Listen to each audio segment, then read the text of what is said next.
Signataire de la Charte africaine des droits des peuples, celle-ci dispose que la peine de mort au sein des États signataires doit être abolie, mais à l'inverse, les États membres doivent se munir des juridictions solides et compétentes, n'étant plus applicables depuis plus d'une vingtaine d'années.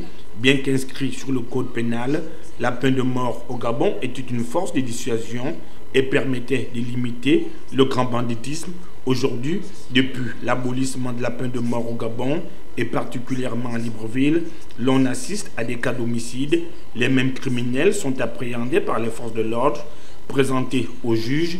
Quelques semaines après, ils recouvrent leur liberté tout en reprenant de plus belle les précédents griefs les ayant conduits dans les geôles, alors qu'en face, les victimes peinent encore à cicatriser leurs plaies.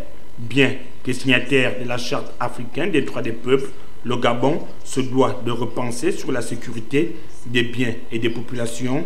Assassinats, vols à main armée et coups et blessures volontaires se comptent par dizaines chaque semaine. À Libreville, les complices de ces actes ignobles ne semblent plus s'inquiéter car leur vie n'est plus en danger, encore moins leur avenir.